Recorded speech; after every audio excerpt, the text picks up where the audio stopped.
What's up, pet people? My name is Alexia and welcome back to my channel. So as you can see from the title, today we're going to quickly go over 5 things I think you should know before building or starting or owning a bioactive vivarium. Now, these are my opinions. There are not really facts behind these. This is just what I believe people should know. Following this, I will be doing a quick little update on my animals. As I said, I was going to be retaking Boomy to the vet, and I would update you guys on the care of my clown tree frogs. So at the end of today's video, I'll be doing that.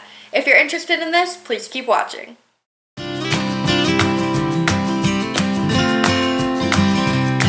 Okay guys, so the first part of this video that I would like to talk about is the cleanup crew. The cleanup crew is an essential part of the vivarium that not everyone may like the idea of. And the cleanup crew consists of springtails and isopods. I've seen a lot of different things online where people worry about, oh, are my springtails going to get out? Am I going to get a bug infestation? Things like that. And truth is, springtails will not make it very far because they thrive in dark, moist environments, such as the substrate layer on the bottom of your enclosure. The isopods, however, they won't try to get out, and the likelihood of them getting out and getting very far is very, very slim, but I understand why people would worry about that. That said, isopods are nothing more than what we commonly know as roly-polies, and they really won't do much harm if they do get out of the enclosure. But it is important to know that you do need them for a bioactive enclosure because it will not truly be a bioactive enclosure without. Moving on from the bugs that you purposely put into the enclosure, we're going to talk about how you need to be prepared for bugs that you don't want, meaning things such as fungus gnats, moths, and other tank hitchhikers that you might not otherwise want.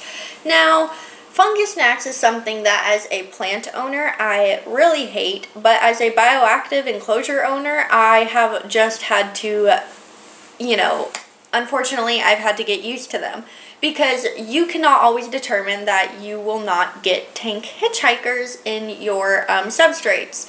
You can't prevent or tell or know if you are going to have things such as fungus gnats or other small microorganisms in the soil that you buy. Now, whenever buying from places such as BioDude or Josh's Frogs, you can pretty much always assume that you're going to have tank hitchhikers of some type. That's just something you need to know and prepare for. As much as you might hate them, there are measures you can take to prevent them. As you can see in this enclosure here, whenever we first put it together, we did have a severe fungus gnat problem in the enclosure. Since there's no animals in here yet, we went ahead and got some sticky traps. Wow, I am very bad at doing that backwards. But we went ahead and got some little sticky traps as well as apple cider vinegar cups that we refill. There are currently no adult fungus gnats in here from what we can tell. The sticky traps and the little apple cider vinegar trap have not caught anything in the past week or so. So from what I can tell, that enclosure is clear. That said, I know for a fact that Boomy's enclosure and my frog's enclosure and Ryder's enclosure all have fungus gnats. They are something that just appeared seemingly out of nowhere, so I can assume that they were a byproduct of the soil, meaning that there were probably fungus gnat eggs or, adult fungus gnats within the soil whenever I put the enclosures together. It is something very hard to get rid of, but if you do not want them flying around your home, I do recommend the apple cider vinegar cups as well as the fly traps. I will be placing a link for those in the description box down below because this is what I have found works for me. So topic number 3 I want to go over with you guys for bioactive enclosures is the plant aspect of it. So bioactive enclosures obviously are enclosures that contain living plants, living microorganisms, and living microfauna, which are part of the microorganisms, and the isopods and springtails and stuff like that. It's practically its own ecosystem, which makes it so much more sustainable in my opinion and just better for your pet overall. That said, the plants that go into it are chosen specifically for the type of environment you are trying to make. So the thing you need to know with number 3 is you can't just put random plants into the enclosure. You actually need to do your research on the type of animal you're getting, the type of environment they need, and then plants according to the environment that you're going to make. Josh's Frogs is a really great website for this, especially their bioactive section, because you can specifically pick out plants for the animal that you're trying to make the enclosure for. And then they also have a pretty decent little care guide underneath their plant part where it tells you what plant would do best for what environment, just to ensure that you are doing the best you can do for your pet, for the plants, and for the enclosure itself. So yeah, you can't just choose random plants. One good example of this is my desert bioactive enclosure that I have here. Has a lot of, I don't know if you can, there's my aloe in the back, but it has a lot of desert species or drier, more arid loving plants. I would not be putting something such as a mini peace lily or a lace flower or an algonemia. I would not be putting anything like that, pothos, none of that in there, because that is a drier environment that will be housing a drier species, not drier species, but a drier environment loving species of reptile. If I were to put any of those other plants in there, they would obviously die due to me not A, misting the enclosure, or B, watering it as often, just to ensure that the humidity stays lower. Now for Boomy's enclosure, I put on one side of the enclosure a little bit more water loving, water needing, not super humid environment plants, but I did put some more humid environment plants down there due to the fact that he needs a kind of middle ground of humidity. Now my tree frogs, they have humidity loving plants in their enclosure, which I have shown many times, but here's another picture. And they thrive on me misting it daily, twice a day. They thrive on me, putting the fogger on. They do great with all of that, but they would do terrible in an enclosure like this. So it's very important to know the type of plants you are wanting for your enclosure and know the type of enclosure you are making so that you can get the right plants.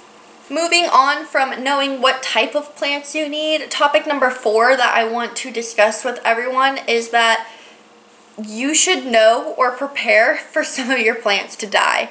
Not every plant will do good in the environment that you create for them. Not every plant will take. Not every plant will enjoy the soil you put them in or will enjoy the watering routine you have. And some plants just randomly die because they feel like it. It's something that as not only a plant owner I've had to come to terms with, but as a bioactive enclosure owner I've had to come to terms with as well. If a plant dies, don't be super hard on yourself and immediately assume all your other plants are going to die. Maybe that plant just didn't like the water or the soil. Plants are very finicky. And you can't always know what's wrong with them. Of course, there are certain ways to know, oh, you overwatered, you underwatered, things like that. But if you have a specific environment that requires specific humidities, and that plant doesn't like those humidities, it's going to die. It's just something you have to get used to. Furthermore, if you have a burrowing or a climbing reptile, they're probably going to pull out the plants at some point. They're probably going to dig up the plants at some point. It's just something that you as a reptile owner have to know and be prepared for. For example, Boomy already tore out one of his I can't remember. Bella palm. He pulled out his Bella palm. I had to remove the snake plant from his enclosure, and that is in a pot now because he decided to stand up next to it and push it over. So yeah, it's just, as a reptile owner, you have to know and be prepared for the death of some of, if not all of your plants in your enclosure.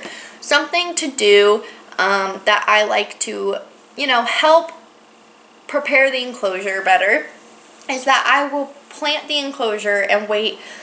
It's best to wait a month, but at least I will wait 14 days before putting the reptile into the enclosure, just to ensure that the plants have a little bit of time to root and really start to grow into where they are in the enclosure, so that it might be harder for them to be dug up or pushed out or ripped off.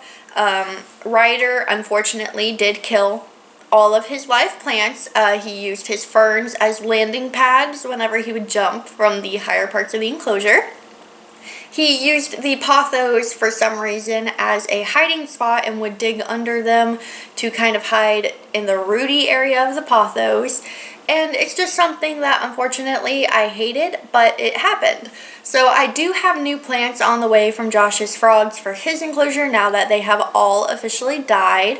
But I'm also including some fake plants into the enclosure as well. Including some fake plants and not having just real plants doesn't mean that you aren't having a bioactive vivarium. As long as you still have some living plants, the isopods, the microfauna, and the other main aspects of the bioactive vivarium, don't be ashamed to throw in some fake plants or other decor that might spruce up the dying atmosphere that you have in there if your reptile is a plant hater like some of mine. Okay, so the last topic of things I feel you need to know as a bioactive enclosure owner is that it is okay to mess up.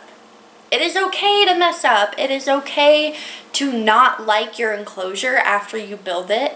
It is okay to sit there and redo it 1, 2, 3, 4, however many times as it takes for you to like how it looks and for you to provide the proper environment for your reptile. Of course, I don't recommend if you have a perfectly healthy, thriving bioactive enclosure to rip it apart just because you don't like how it looks, because the animal inside of it might enjoy it.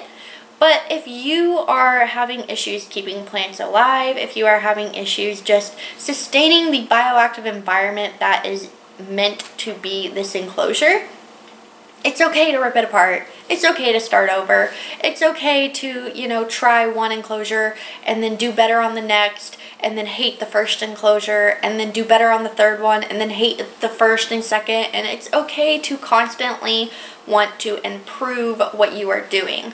That is one of the great parts that I love about reptile keeping, is being able to improve your enclosures constantly, to improve the knowledge you have on how to put these enclosures together, to just want to constantly be better. That's one of the great parts of keeping reptiles and keeping animals in general, is that we are constantly finding out new information about them, and we are constantly able to improve and better and, change the way that we are keeping our reptiles.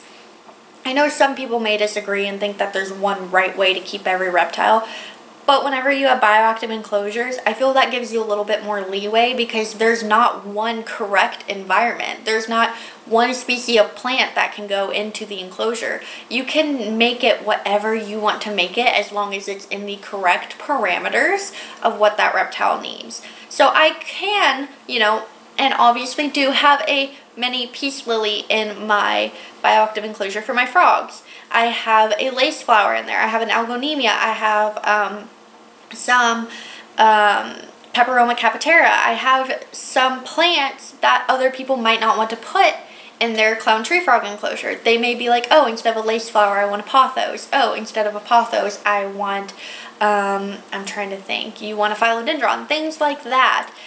This type of environment that you do allows you to be able to make it what you want to make it in a naturalistic way that works for your animals, and that is what I love about this. So number 5 is that it's okay to change the enclosure, it's okay to make mistakes, and it's okay to want to improve it even after you've already done it. And I never fully feel satisfied with my enclosures. After doing this one, I actually don't like it anymore. And I know some of my plants have died, and I am planning on replacing those. Again, Josh's Frogs is great, and shipping plants is one of the things that I love because I can assume that they aren't going to be having very many, what's the word I used earlier? Any excess bugs that are going to arrive. I can check the roots and things like that, but I don't like the enclosure anymore, so I'm going to add more to it, and I might decide I don't like it later on, and I might take more away from it. It's just part of the hobby, it's part of making these enclosures, and it's something that I really want everyone to know, because I've seen some people on like Twitter and Instagram be like, man, I just built this enclosure like 6 months ago, but it's not working anymore, I don't like it, and I feel really bad because I'm having to redo it again.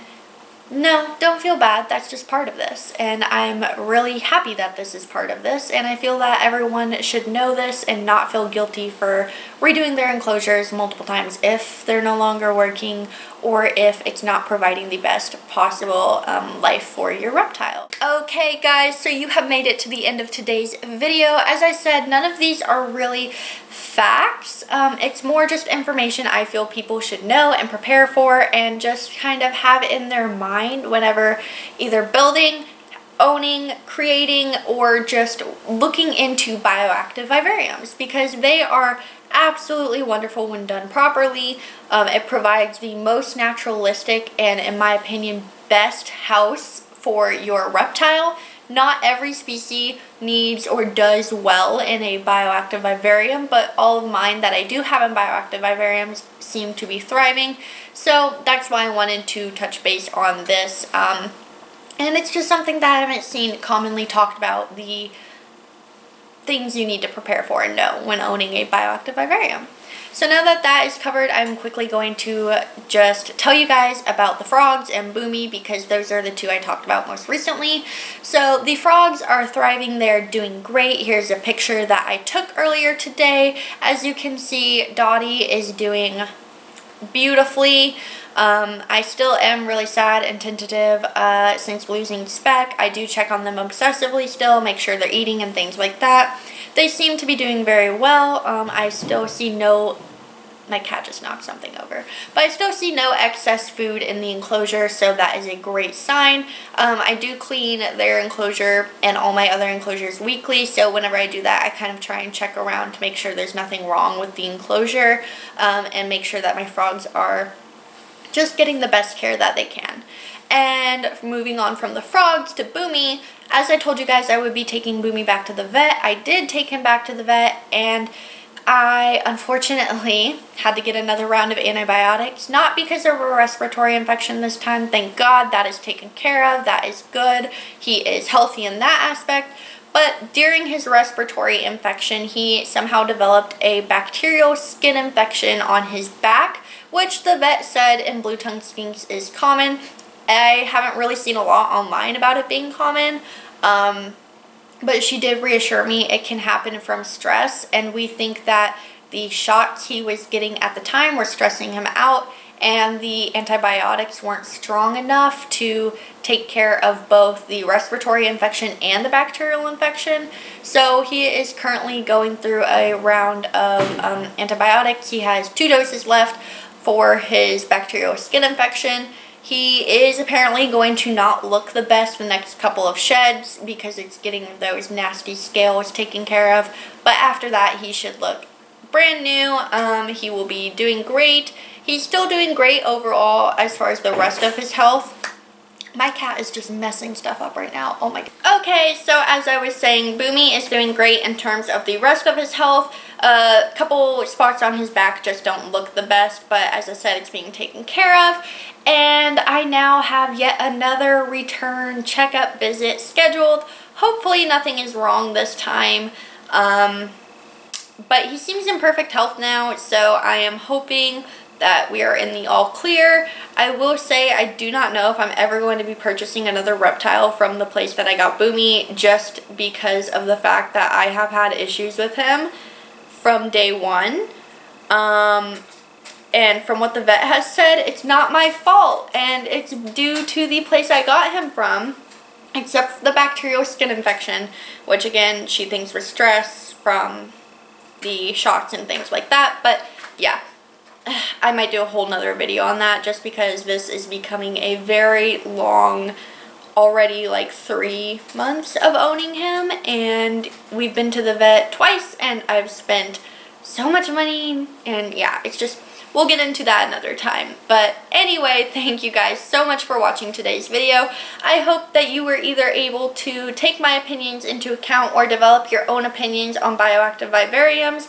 from this video. If you are interested, please keep watching my channel. Please make sure to like and subscribe if you like this type of content, and I will be producing more content in the future around bioactive vivariums. I actually plan on doing the top 2 here, bioactive, but I have to wait for all of my Josh's Frog stuff to arrive before I can get into those enclosures. But I'm really excited, and I have some fun plans for these too, and I just can't wait to show you guys. So yeah, thank you so much for watching. Make sure to like and subscribe, and I can't wait to see you next time. I have to go take care of my cat now because it looks like he's about to destroy my Monstera. So have a great evening, have a great time whenever you're watching this. Just have a wonderful day. Yeah, thank you for watching. Bye.